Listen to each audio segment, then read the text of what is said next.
Mutual fund क्या है, SIP क्या है, लमसम क्या है, कितना रिस्क होता है, कितना इन्वेस्टमेंट करना चाहिए और कितने टाइम के लिए करना चाहिए, यही सभी का क्वेश्चन का आंसर लेके ये वीडियो मैंने बनाई है गाइज। तो शुरू करते हैं आज का topic mutual fund. Hello guys, welcome back my channel Nisha wealth hub. तो कैसे हैं आप सब। आज की वीडियो में मैं आपको पूरा म्यूचुअल फंड का कंसेप्ट बताऊंगी, सिप क्या होते हैं, किस में लगाने चाहिए और कितने टाइम के लिए लगाने चाहिए, कितने टाइप्स के म्यूचुअल फंड्स होते हैं, सारे कंसेप्ट मैं आपको एक वीडियो में क्लियर कर दूंगी गाइज। तो ये वीडियो आपके बिगनर्स के लिए बहुत इंपॉर्टेंट होने वाली है, तो आपने शुरू से लेके एंड तक ये वीडियो जरूर देखनी है। चलो शुरू करते हैं। सबसे बाकी चीजें जानने से पहले सबसे पहले हमें ये पता होना चाहिए कि म्यूचुअल फंड होता क्या है। तो सबसे पहले आप म्यूचुअल फंड का कंसेप्ट समझिए कि म्यूचुअल फंड होता है कि जो ग्रुप ऑफ पर्सन होते हैं, group of person in the sense कि बहुत सारे इन्वेस्टर्स या बिगनर्स होते हैं जिसने अपना पैसा लगाना है। बहुत सारे पर्सन अपना पैसा एक फंड मैनेजर को देते हैं। एक प्रोफेशनल फंड मैनेजर होता है जिसको नॉलेज होती है, रिसर्च करता है, एनालाइज करता है। वो अपना एक ग्रुप ऑफ पर्सन, जो बहुत सारे आदमी है, पर्सन है, वो अपना पैसा जो एक fund manager, professional fund manager को देता है। फंड मैनेजर आगे फर्दर जो अपने नॉलेज, एक्सपीरियंस के, एक्सपर्टीज के हिसाब से अपने उसके अकॉर्डिंग मार्केट में पैसा इन्वेस्ट करता है। मार्केट इन द सेंस की इक्विटी में पैसा करता है, डेट में करता है, बॉन्ड्स में करता है, गवर्नमेंट सिक्योरिटीज होती हैं, अपनी नॉलेज के अकॉर्डिंग उसमें पैसा इन्वेस्टमेंट करता है। तो सिंपल लैंग्वेज में अगर मैं आपको बोलूं कि म्यूचुअल फंड क्या होता है, कि बहुत सारे कस्टमर्स होते हैं, बहुत सारे इन्वेस्टमेंट्स होते हैं जो अपना पैसा एक फंड मैनेजर को देते हैं। म्यूचुअल इकट्ठा पैसा, बहुत सारे मतलब मान के चलो 1000 क्लाइंट्स हैं, 1000 आदमी हैं, तो 1000 लोगों ने अपना पैसा एक फंड मैनेजर को दिया कि लो भाई हमारे पास हमको रिस्क नहीं चाहिए, हमें कम रिस्क चाहिए, बट हमारे पास टाइम भी नहीं है, नॉलेज भी नहीं है, बट हम अपना पैसा मार्केट के अकॉर्डिंग ग्रो करना चाहते हैं, मार्केट के हिसाब से हम उसके रिटर्न लेना चाहते हैं।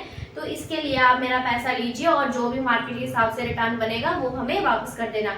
तो बहुत सारे कस्टमर्स हो गए, वो अपना पैसा एक फंड मैनेजर को देते हैं कि लो भाई पैसा लीजिए और अपनी नॉलेज, आपके पास नॉलेज है, टाइम है, रिसर्च एनालिस्ट हो, रिसर्च कर सकते हो, रिसर्च करिए और अपना पैसा अपना बॉन्ड्स में इन्वेस्ट करिए, इक्विटीज में इन्वेस्टमेंट करें, आप सिक्योरिटीज में इन्वेस्टमेंट करें। करने के बाद जो भी रिटर्न आपके मार्केट के अकॉर्डिंग हमारा 12-13%, 4%, 6%, जो भी whatever according to market हमारा बनेगा वो हमें वापस कर देना, एज अ रिटर्न हमें मिलता है। ये होता है म्यूचुअल फंड के बहुत सारे पर्सन एक फंड मैनेजर को देता है। फंड मैनेजर अपने नॉलेज के हिसाब से बॉन्ड्स, सिक्योरिटीज, इक्विटीज में पैसा लगाता है। उसके बाद वो मार्केट के अकॉर्डिंग वो पैसा रिटर्न, जिसने पैसा इन्वेस्ट किया है उसको एज अ रिटर्न पैसा वापस करता है। तो गाइज ये हो गया म्यूचुअल फंड। कोई भी चीज समझने से पहले हमें किसी चीज का मीनिंग क्लियर होना बहुत जरूरी है। अगर आपको इन्वेस्टमेंट करना है तो सबसे बड़ा रूल यही है कि पहले उसकी नॉलेज होनी चाहिए। अगर आपको शेयर में इन्वेस्ट करना है तो आपको शेयर की नॉलेज होनी चाहिए। अगर म्यूचुअल फंड इन्वेस्ट करना है तो गाइस आपको पहले म्यूचुअल फंड की नॉलेज होनी चाहिए। तो इसमें क्या है, डायरेक्ट हम शेयर मार्केट में एक एक शेयर को स्टडी करने से बढ़िया है कि जिसके पास टाइमिंग नहीं है, नॉलेज नहीं है, वो एक डायरेक्ट म्यूचुअल फंड के पास जा सकता है कि भाई ये लो मेरा पैसा, आप मार्केट में पैसा इन्वेस्ट कर दो, मार्केट में जो भी रिटर्न मिलेगा साल के अकॉर्डिंग, तो या फिर जितने भी टाइम के अकॉर्डिंग आप मुझे अपना वापस कर देना एज अ रिटर्न, ठीक है, रिटर्न के साथ। ये हो गया म्यूचुअल फंड सिंपल लैंग्वेज में। अब हमारा टॉपिक आता है गाइस, नेक्स्ट होता है कि ये तो म्यूचुअल फंड समझ लिया, अब ये आगे अब इसमें पैसा इन्वेस्ट कैसे करें। आपने एक नेक्स्ट टॉपिक हमारा आता है सिप। ये सिप क्या है, SIP, जिसको हम बोलते हैं SIP।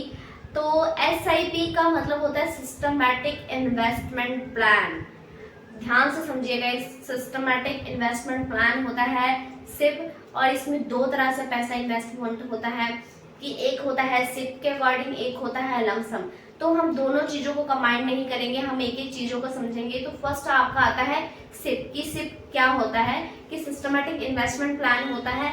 इसमें हम लोग क्या करते हैं गाइस, सिप होता है सिस्टमैटिक इन्वेस्टमेंट प्लान, जो हम मंथली पैसा इन्वेस्ट करते हैं एज मंथ, कि जैसे हमने 5000 की सिप लगाई, 1000 की लगाई, 500 लगाई, इसमें मंथ पैसा इन्वेस्टमेंट होता है डिसिप्लिन के साथ। इसमें आपने पैसा इन्वेस्ट कर दिया और इसमें दो तरह से, एक ओपन एंडेड होते हैं, क्लोज एंडेड, ये मैं आपको बाद में बताऊंगी।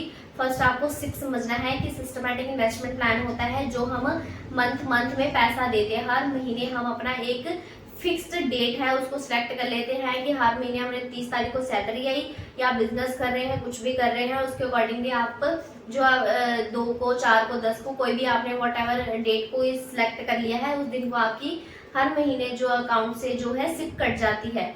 तो वो सिप होता है कि सिस्टमैटिक इन्वेस्टमेंट प्लान, जो भी आप अपने इनकम के अकॉर्डिंग हर महीने सिप लगा सकते हैं। इसमें मिनिमम जो आप कोई इसमें नहीं रहता है, 500 से भी शुरू कर सकते हैं और मैक्सिमम आप जितना मर्जी कर सकते हैं सिप में। तो उसमें क्या रहता है कि इसमें बेनिफिट क्या होते हैं, अब हम सिप की बेनिफिट की बात कर लेते हैं। तो सिप होता है कि हमने हर मंथ तो इन्वेस्टमेंट कर लिया, अब इसके बेनिफिट कि मार्केट के अकॉर्डिंग आपको रिटर्न देता है, फर्स्ट ये बात है। और सेकंड बेनिफिट ये हो गया कि आप महीने महीने में इन्वेस्टमेंट करते हैं। समझिए कि मार्केट, मान के चलो आपने इस महीने इन्वेस्ट किया, मार्केट ऊपर है तो आपने 5,000 की सिप लगा ली। अब नेक्स्ट मंथ आपने मार्केट नीचे है तब आपके 5,000 की सिप लगी, फिर मार्केट नीचे फिर आपकी सिप लगी, फिर मार्केट ऊपर है फिर आपकी सिप लगी। तो ऐसे अप डाउन में आप सिप लगाएंगे तो आपकी एवरेजिंग होती जाती है। तो इसमें जो है एवरेजिंग भी हो जाती है, आपको नॉलेज भी कम लगती है और ज्यादा स्टडी भी नहीं करना पड़ता, और रिस्क भी एज कंपैरिजन कम हो जाता है। तो इसमें आप सेफली लगा सकते हैं पैसा और इसमें अच्छी खासी आपको रिटर्न भी मिल जाती है विदाउट एनी टेंशन। तो गाइज की जो बिगिनर्स हैं, सबसे बहुत बेस्ट ऑप्शन यही रहता है कि आपको म्यूचुअल फंड ही चूज करना चाहिए। अगर आप स्टार्टिंग लेवल कर रहे हो, बिगिनर्स हो, तो आपको सबसे पहले इन्वेस्टमेंट करना चाहिए म्यूचुअल फंड्स में, और थोड़ी अमाउंट से आप लगा के समझिए कि ये कैसे ग्रो करता है, कैसे आपका पैसा बढ़ता है और कितना रिटर्न दे सकता है, ये चलता क्या है, कैसे है। ठीक है गाइज, तो नेक्स्ट हम समझते हैं कि सिर्फ तो हमने समझ लिया। तो सबसे बड़ी बात ये है कि अब हम समझते हैं म्यूचुअल फंड्स में और डायरेक्ट शेयर्स में डिफरेंस क्या होता है। डायरेक्ट शेयर्स में और म्यूचुअल फंड्स में मैंने आपको बता दिया कि म्यूचुअल फंड्स क्या होता है कि आप एक पैसा जो अपने फंड मैनेजर को देते हो, वो फर्दर अपने नॉलेज के अकॉर्डिंग मार्केट में पैसा इन्वेस्टमेंट करता है। अब समझते हैं कि शेयर में क्या क्या होता है गाइस, कि शेयर में आपको एक फंड मैनेजर को पैसा नहीं देना होता, उसमें सब कुछ आप ही होते हैं। शेयर्स में आपको पर्टिकुलरली एक एक कंपनी का जो भी अपनी कंपनी में पैसा इन्वेस्ट करना है, उसका आप पर्टिकुलरली एक एक कंपनी का आप सिलेक्ट करके देखते हैं कि हाँ आपको किस कंपनी में पैसा इन्वेस्ट करना है, उसका एनालिसिस करते हैं, सिलेक्शन करते हैं, balance sheet, cash inflow, promoters, सब कुछ मतलब रेशियोज वगैरह सब कुछ स्टडी करना होता है, जो मैंने आपको पहले वीडियोस में अपलोड कर दिया हुआ है कि इसमें आपको शेयर को सिलेक्ट करना है तो क्या क्या देखना है। इन द सेंस कहने का मतलब है कि शेयर्स में आप एक एक चीज में डायरेक्ट शेयर मार्केट में खुद इन्वेस्टमेंट करते हैं, इसमें कोई फंड मैनेजर नहीं होता है। म्यूचुअल फंड में आप एक अपने फंड मैनेजर किसी और को पैसा देते हैं, वो अपनी नॉलेज के अकॉर्डिंग पैसा मार्केट में इन्वेस्टमेंट करता है। अब इन्वेस्टमेंट तो कर लिया, म्यूचुअल फंड हो गया, हमने डायरेक्ट मार्केट के बारे में समझ लिया, सिप क्या होता है वो भी समझ लिया, लमसम क्या है। अब सिप करे कि लमसम करे, बिग कंफ्यूजन।